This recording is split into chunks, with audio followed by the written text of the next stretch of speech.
우리 한때 우리나라도 세계 최초, 세계 최대 이런 거에 굉장히 관심을 갖고 그런 걸 열심히 만들었던 때가 있었던 것 같습니다. 제가 어렸을 때 63 빌딩, 여의도에 있는 빌딩이 세워질 때 아시아에서 가장 높은 빌딩이라고 많이 광고하고, 또 그래서 저희도 다 한번 꼭 가보고 싶은 마음이 있었던 기억이 아직도 생생합니다. 또 지방에 가도 세계 최대 이런 걸 자랑하는 곳이 많습니다. 세계 최대 불상, 세계 최대 빈대떡 이래가지고 그런 걸 광고하고 자랑스럽게 여기는 그런 곳들도 있죠. 근데 좀 시대가 바뀌고 우리 대한민국도 수준이 높아지면서 세계화되면서 가장 큰 것을 갖고 있는 것이 우리나라의 국격과 그렇게 크게 상관이 없다라는 것을 아마 좀 이제는 많이 깨닫게 된 것 같습니다. 그래서 이제는 더 이상 세계 최대, 세계 최고라는 것을 그렇게까지 강조하지 않게 되었습니다. 하지만 우리 개인에 있어서는 여전히 우리는 큰 것을 동경합니다. 더 큰 집과 더 큰 TV와 더 큰 차를 다 성공의 상징으로 생각을 하죠. 하지만 천국 그리고 성경이 제시하는 복된 삶은 어떤 큰 것과 직결되지는 않습니다. 오히려 예수님께서는 작은 것에 얼마나 큰 복이 담겨져 있는지 우리가 보기를 원하시고 알기를 원하십니다. 정작 가장 작고 가장 연약한 것이 우리 삶의 가장 중요한 것들이고, 그것이 우리를 변화시키고 그것이 우리를 행복하게 하는 것이라는 것을 주님께서는 우리에게 전해주고 계십니다. 천국의 핵심 중에 하나는 변화입니다. 천국적인 삶이 뭐냐? 내 삶이 그리스도의 복음으로 인해서 변화를 받는 것, 세상을 바라보던 시선이 하나님을 바라보게 되는 이런 다양한 변화가 천국의 핵심적인 요소입니다. 그래서 오늘 13장, 마태복음 13장은 설교의 묶음인데 여기서 반복적으로 천국에 대한 비유가 나오고, 그래서 오늘 특별히 본문 말씀에 예수님께서는 천국의 비유 두 가지를 알려주시는데, 하나는 겨자씨고 하나는 누룩입니다. 둘 다가 아주 작고 적은 양이지만 이 작은 것이 얼마나 놀라운 일을 하는지 보라는 거예요. 이 작은 것에 감춰진 능력을 볼 수 있어야 된다라는 것이 주님의 오늘 말씀입니다. 제가 지난주에 초집중 믿음에 대해서 말씀을 드렸다면, 오늘은 아토믹한 믿음.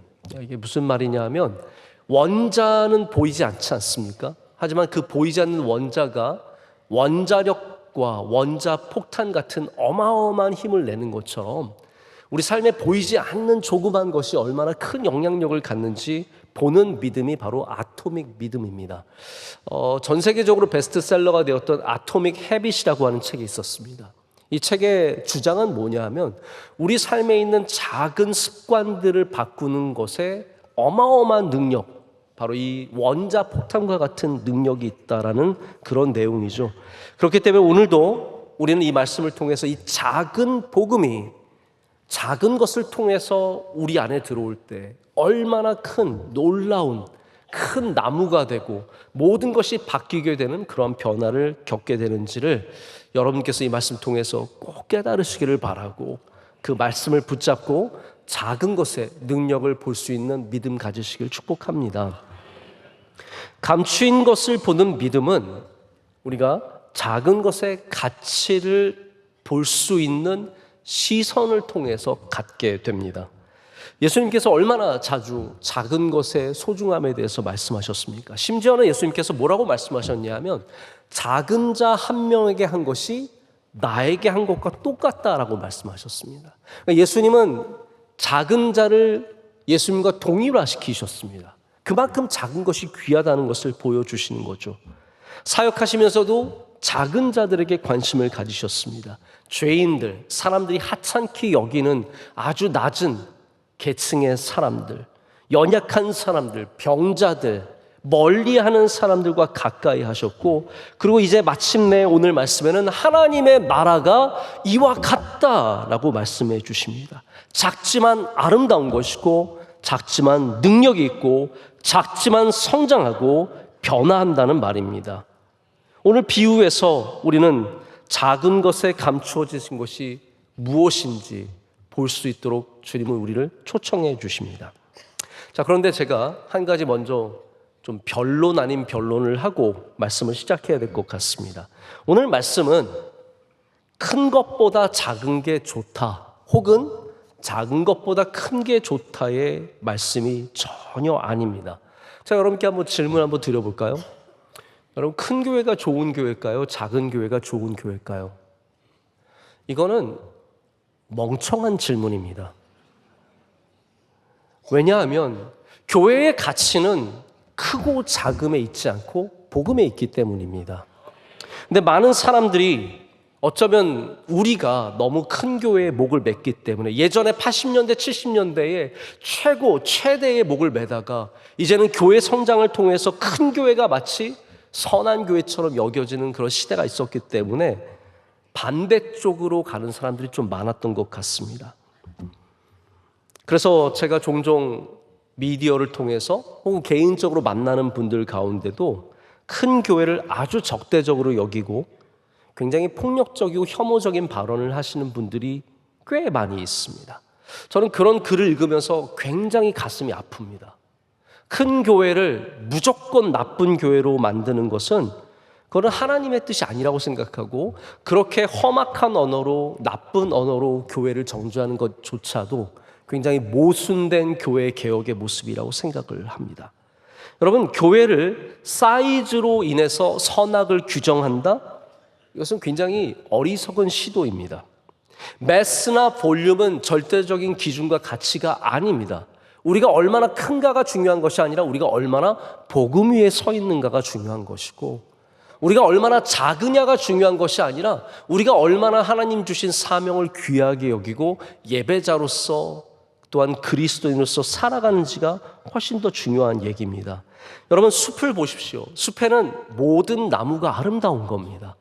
큰 나무만 아름다운 것도 아니고 작은 나무만 아름다운 것도 아니고 각각의 나무의 역할을 하고 있을 뿐입니다. 저는 교회가 가장 중요하게 생각해야 될 것은 우리가 얼마나 큰가 작은가가 아니라 얼마나 우리에게 주신 사명을 잘 감당하고 있느냐야 된다고 생각을 합니다.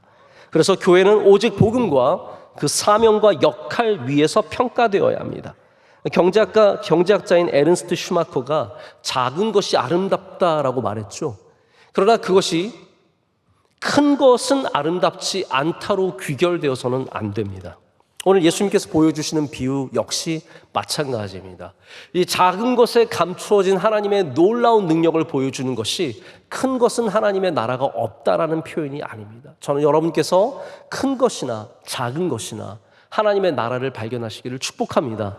그러나 중요한 것은 우리가 작은 것을 하찮게 여기다 보니까 자꾸 그 안에 담겨진 하나님의 능력을 볼 수 없기 때문에 오늘 주님께서는 이러한 말씀을 해주시는 겁니다.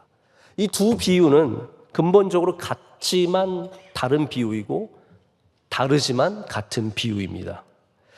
먼저 우리 이 안에 있는 공통점이 무엇입니까? 둘 다 작다는 것, 적다는 것, 아무것도 아니다라는 것입니다. 하지만 여기 다른 점도 있습니다. 겨자씨는 어떠한 성장이냐면 겨자씨 자체가 성장하는 겁니다.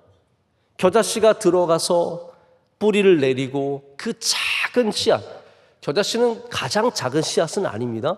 작은 씨앗들 중에 하나이죠.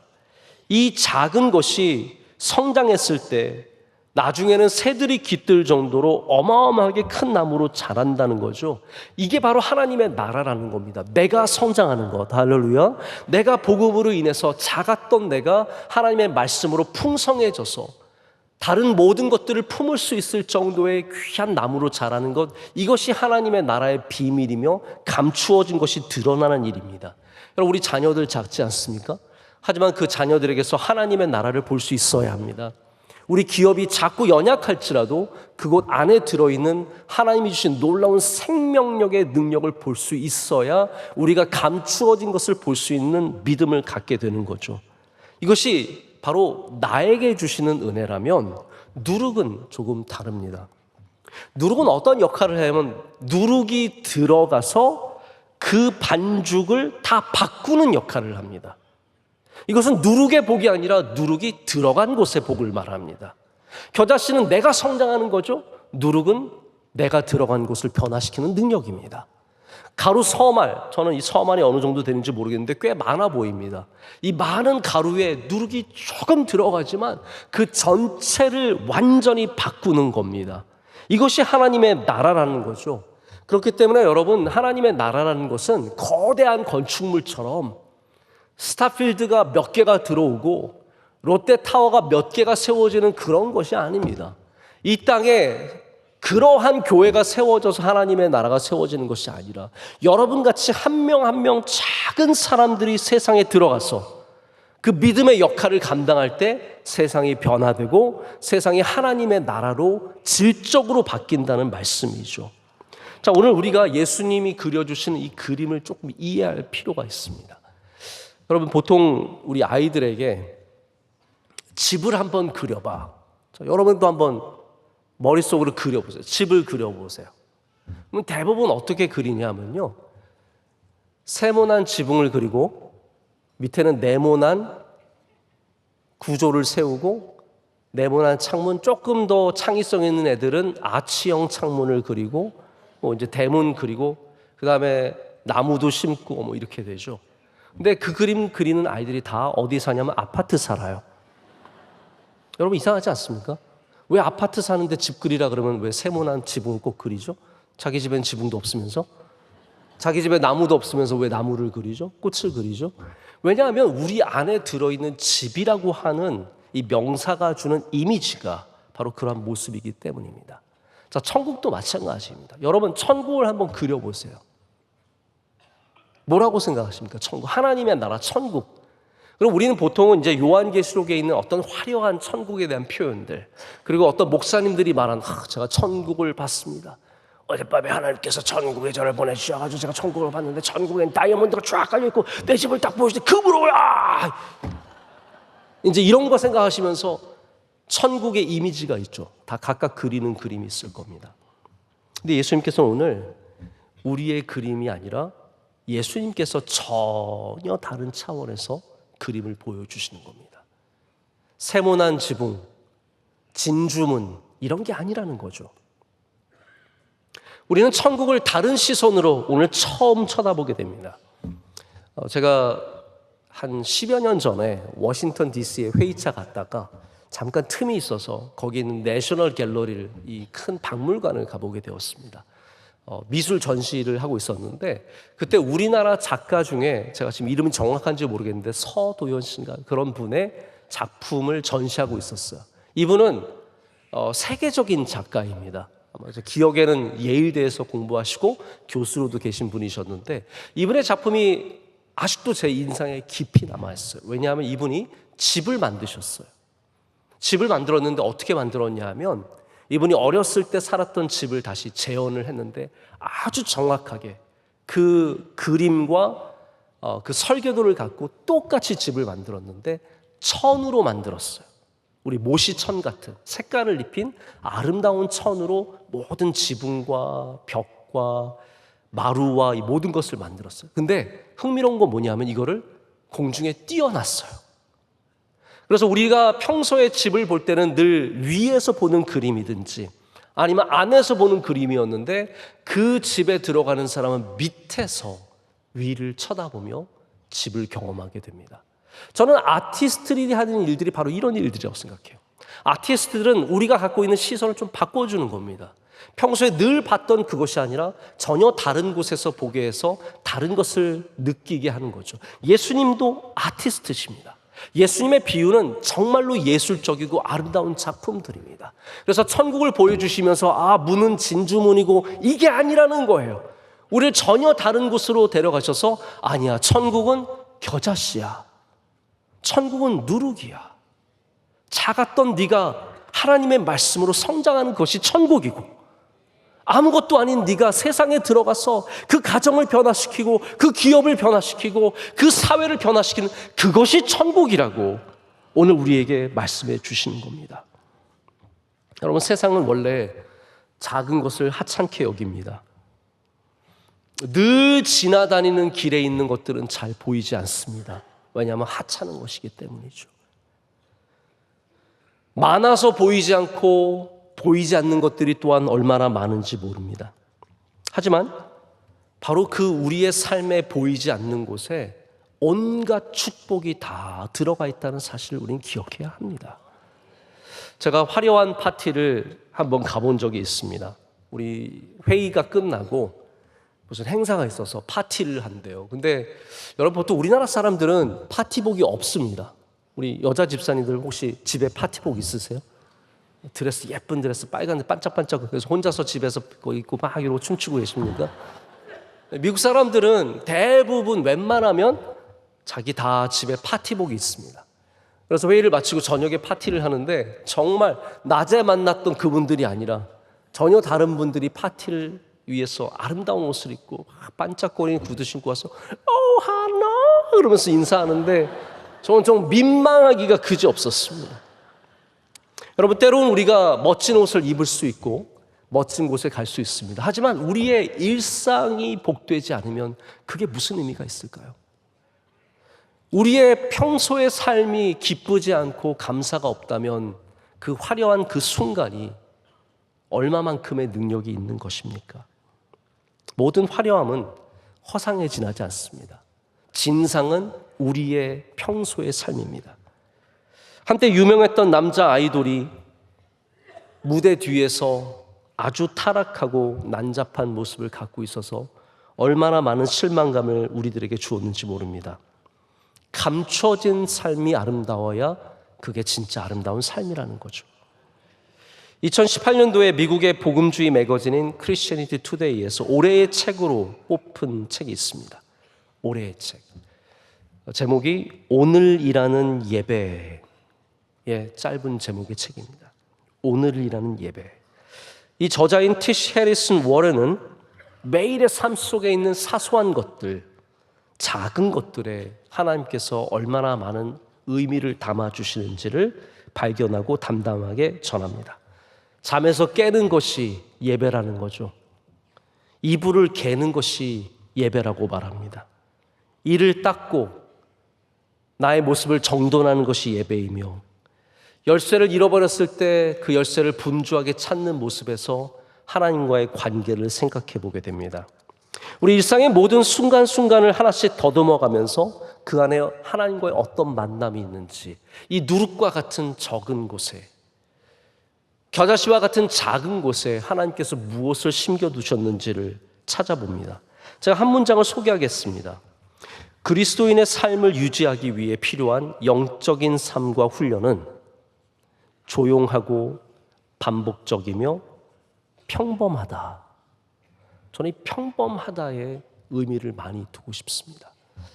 그럼 오늘 우리가 함께 드리는 이 3부 예배, 이 낮 예배는 대단합니까? 평범합니까? 평범하죠. 우리 교회 처음 오신 분들은 아닌데요, 안 평범한데요. 저희는 그냥 늘 이렇게 예배를 드리기 때문에 평범합니다. 이것이 우리를 바꾸고, 이것이 우리를 복되게 하고, 이것이 우리에게 힘을 준다는 것을 우리는 절대로 잊어서는 안 됩니다. 이 평범한 것을 사모할 수 있는 사람, 사소하고 하찮은 것을, 감춰진 것을 귀하게 여길 줄 아는 사람이 진짜 영적인 눈을 뜬 사람들이라는 겁니다. 여러분, 하찮은 것이 귀한 것이 됩니다. 우리말에 이런 말이 있습니다. 티끌 모아 뭐라고요? 태산. 티끌 모아 태산. 다 아시는 말이죠. 저는 이 말씀 이거 참 귀한 얘기라고 생각해요. 왜냐하면 티끌이 모여서 거대한 산을 이룬다는 것. 굉장히 성경적인 얘기입니다. 근데 여기에는 우리가 보통 양에 집중하기 쉽습니다. 맞아, 티끌인데 많아졌어. 나도 그렇게 돼야지. 근데 저는 이 티끌 모아 태산이라는 곳에 양적인 변화만 있다고 생각하지 않습니다. 이 안에 질적인 변화도 있습니다. 티끌이 뭡니까? 먼지거든요. 먼지가 모여서 산이 되다. 여러분, 이거는 질적인 변화를 말합니다. 우리가 겨자씨가 나무가 되는 것과 누룩이 빵이 되는 것이 양적인 변화만이 아니라는 거예요. 이거는 질적인 변화입니다. 우리가 씨앗같이 아무것도 아닌 바람에 날리는 존재였지만 복음 안으로 깊이 들어가서 뿌리를 내리면 우리가 나무가 된다는 거예요. 흔들리지 않는 나무가 되며 복을 주는 나무가 된다는 것이 질적인 변화입니다. 누룩도 마찬가지입니다. 곰팡이죠. 그냥 하늘에 공중에 떠다니는 곰팡이지만 이것이 가루 속으로 들어가 감춰질 때 거기서 놀라운 능력으로 우리 질적인 변화를 일으킨다는 거죠. 오늘 하나님께서는, 예수님께서는 우리가 바로 이 작은 것이 되어서 우리를 세상 속에 숨겨주시는 겁니다. 우리를 감춰주시는 겁니다. 그래서 그 감춰진 우리가 세상에 들어가서 복음으로 살아갈 때 놀라운 변화들과 양적인 변화, 질적인 변화가 이 땅 가운데 일어난다는 것이죠. 오늘 이 여인이 반죽 속으로 누룩을 넣습니다. 누룩을 넣는다는 다른 번역을 보면은 누룩을 숨긴다라고 표현을 합니다. 이게 원어적인 표현입니다. 헬라어로 크립토인데, 크립토는 영어를 아시는 분들은 인크립션 하면은 암호화한다는 뜻이거든요. 인크립션. 크립토는 뭐냐면 숨긴다는 뜻이에요. 왜 하나님은 숨기실까요? 하나님은 여러분, 우리가 구약성경부터 신약성경 모든 곳에서 일관적인 모습으로 드러나는 하나님의 모습이 있습니다. 좋은 것을 절대로 더 좋은 곳에 숨기시는 법이 없습니다. 하나님은 늘 가장 좋은 것을 하찮은 곳에 감춰두십니다. 그게 하나님께서 일하시는 방식입니다. 감추인 것을 볼 수 있는 게 저는 진짜 믿음의 눈이라고 생각하는데, 우리 미술관에 가도 미술 작품을 보면 우리 보통 좋은 그림 보면 아, 잘 그렸네 그러잖아요. 우리는 늘 그런 잘 그렸네, 우리 딸보다 잘 그리네, 뭐 그런 거 아니겠습니까? 예쁘네, 색깔이 좋네, 어쩜 이렇게 잘 그렸을까, 고생했겠네, 뭐 이런 거 주로 생각하는데, 죄송합니다, 저만 그렇게 생각하나요? 네. 그런데 미술관에 가도 아는 만큼 보이죠. 지난번에 제가 메멘토 모리 그림을 보여드릴 때 The Ambassadors라고 대사들이라는 그림을 보여드린 적이 있습니다. 두 멋진 청년들, 프렌치 청년들이 서 있는데 그 가운데 바닥에는 사선으로 뭔가 하나가 그려져 있습니다. 이걸 모르는 사람들은 그냥 지나가겠지만 옆에 가서 사선으로 그 그림을 보게 되면 그 바닥에 있는 것이 해골이고, 그 해골을 통해서 메멘토 모리, 죽음을 기억하라 라는 메시지가 그 안에 들어있다고 말씀을 드렸습니다. 알면 보이고요, 모르면 안 보입니다. 오늘 일부 예배 때도 원로 목사님께서 이제 찬양대 서셨어요. 원로 목사님이 찬양대 서시는 것이 우리에겐 굉장히 익숙한 일인데, 다른 교회 분들에게 그건 굉장히 충격적인 일인 것 같아요. 굉장히 신기해하고 또 되게 은혜롭게 보시는 분들이 굉장히 많습니다. 근데 원로 목사님이 보통 찬양대 서시면 저에게 쪽지가 올라옵니다. 원로 목사님 오늘 찬양대 서셨습니다. 제가 모를까봐 이제 보내주죠. 근데 제가 그걸 알고 찬양대를 듣잖아요. 그럼 원로 목사님 소리가 들려요. 안 들리는데 들려요. 그거 아시죠? 내 딸이 앞에서 부르고 있으면 안 들리는데 들려요. 왜 그렇습니까? 알고 있기 때문입니다. 여러분, 하찮은 것에, 아무것도 아닌 작은 것에 소중한 것이 들어있다는 것을 알아야 보이고 들리고 경험할 수 있다는 겁니다. 우리 그리스도인들은 그러한 고백을 해야 합니다.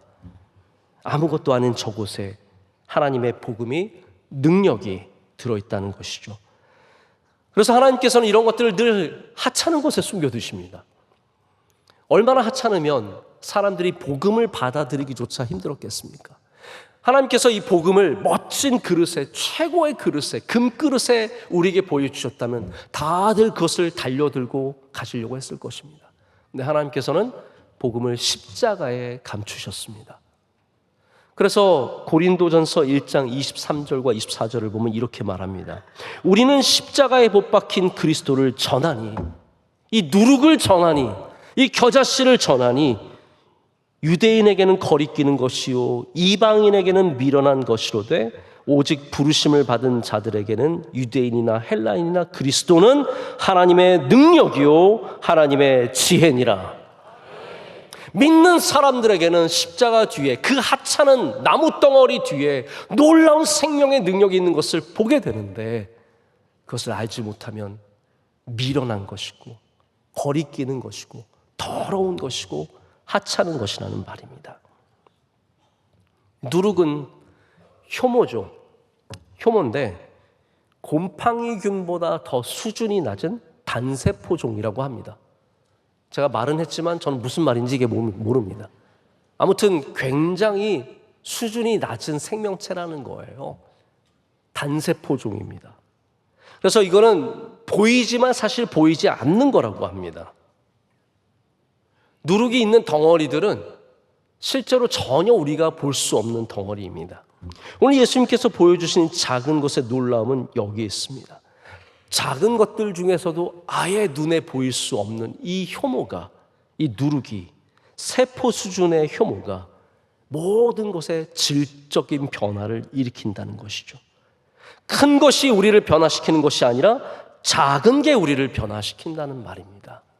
여러분, 말씀이 커 보이십니까? 말씀이 대단한 것처럼 여기는 사람이 누가 있겠습니까? 그러나 이 하찮은 말씀이 우리를 살리고 우리를 행복하게 하고 우리로 은혜 있는 삶, 능력의 삶을 살아가게 합니다. 청년들 가운데 목사님 저는 너무 불행해요. 제가 직장만 바뀌어도 저는 행복해질 것 같은데요. 저 직장 들어가면 행복할 것 같은데요. 그래서 직장을 바꿉니다. 그러나 직장을 바꿔도 행복해지지 않습니다. 목사님 제가 이번에 청약을 했는데 저 큰 집이 되면 제가 너무 행복할 것 같아요. 큰 집으로 이사를 갔는데 행복해지지 않습니다. 목사님 제가 사람을 잘못 만났어요. 사람만 제대로 만나면 행복할 것 같습니다. 사람을 바꿉니다. 그래도 행복해지지 않습니다. 여러분, 큰 걸로 우리 인생이 행복해지는 게 아닙니다. 하찮고 작은 것들이 우리의 삶에 바로 자리 잡을 때 우리의 삶이 능력 있고 행복한 삶이 된다는 것이죠. 여러분, 전도하는 것도 저는 마찬가지라고 생각합니다. 우리가 아주 힘 있고 능력 있고 돈 많고 권력 있는 사람들 전도하면 세상이 바뀔 것 같죠? 여러분, 전혀 그렇지 않습니다. 제가 예전에 강의도 하고 공부할 때 재밌게 읽었었던 책이 있습니다. 데이비슨 헌터라고 하는 미국 학자가 책을 썼는데 기독교는 세상을 어떻게 바꾸는가? 아주 진지한 제목의 책인데 이 책 안에서 이 학자는 세계 역사 속에서 기독교가 세상을 바꾸려고 했던 노력들을 다 살펴봅니다. 내리는 결론이 뭐냐면 대통령이 기독교인이 된다고 많은 사람들이 문화와 법과 다양한 방식으로 기독교의 영향력을 갖는다고 해서 세상이 변하는 건 아니라는 거예요. 우리는 대법관이, 국회의원들이, 대통령이, 총리가 예수님 믿으면 이 세상이 다 변화될 것 같이 생각하지만 이분의 연구 결과는 그렇지 않다라는 거예요. 오히려 우리 작은 한 사람 한 사람이 믿음의 사람으로 살아갈 때 세상이 바뀐다는 거예요. 이분이 말하는 건 한 명 한 명, 여러분 한 명 한 명. 저 일본 가서 설교 들어보니까 한 명 한 명이 전 세계적으로 똑같아요. 일본의 히토리 한 명 한 명, each one of you. 여러분들이 faithful presence라고 하는 신실한 믿음의 사람으로 존재할 때 이게 누룩으로서 세상을 바꾸는 힘이 된다는 겁니다. 그럴 때 하나님의 나라가 이 땅 가운데 세워진다는 것이죠.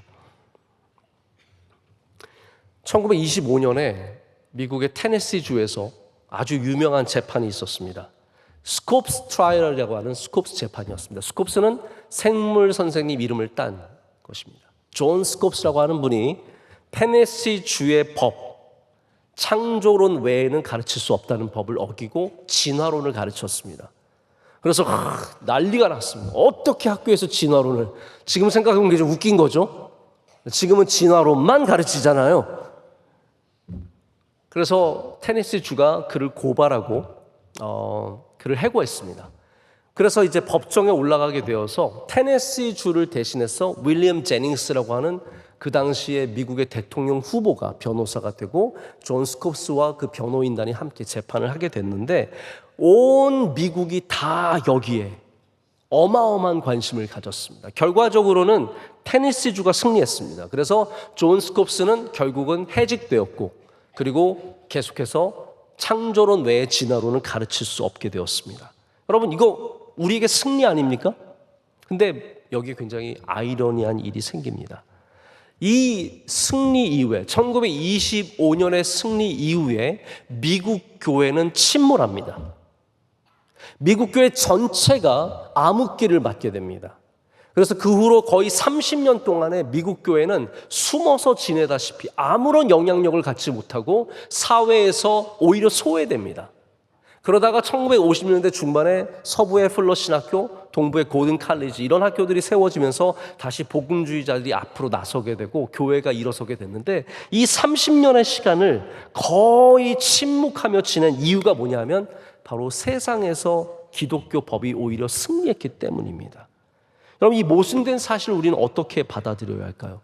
우리가 힘으로 이기고 위에서 때려서 이겨서 이 세상을 변화시킬 수 없다라는 거예요.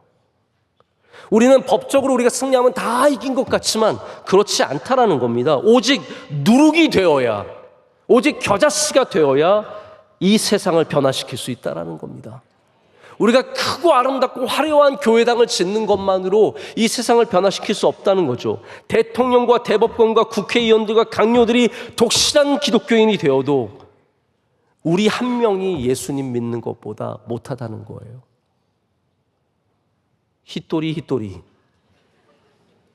여러분 한 명 한 명이 예수님 믿는 신실한 존재들이 되셔야 한다는 말입니다.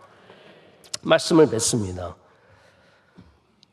제가 한번 심하게 오한이 나서 급하게 말씀도 해야 되고 여러 가지 일이 있어서 약을 찾게 되었습니다. 저희 의사 집사님한테 전화를 해서 어떤 약을 먹어야죠 해서 약을 받아가지고 먹게 되었습니다. 요만한 약 주시더라고요.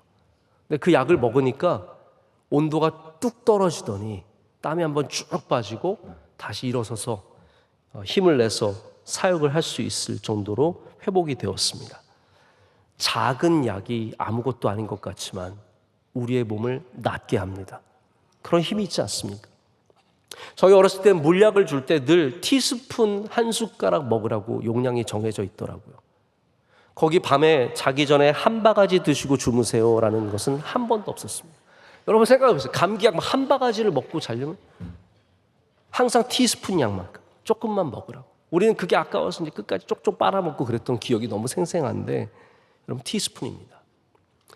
아무것도 아니지만 그 티스푼 양이 우리의 몸을 변화시킵니다. 여러분 우리 스스로를 어떻게 바라보십니까? 여러분 어떤 존재입니까? 이 큰 바다 같은 세상 속에서 우리는 티스푼과 같은 존재들입니다. 아무것도 아닙니다.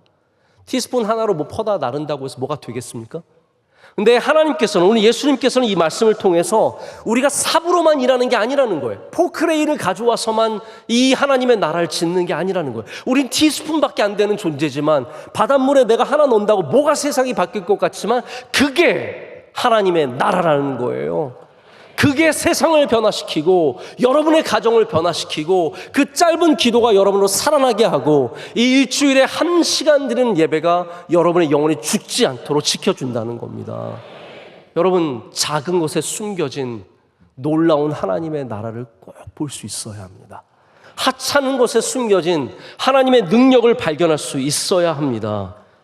여러분 천국은 작고 보이지 않는 연약함이 가져오는 놀라운 성장과 변화입니다. 오늘도 여러분 안에서 그 천국이 시작되시기를 축복합니다. 감춰진 놀라운 능력이 보일 수 있는 시선과 믿음 가지시기를 축복합니다.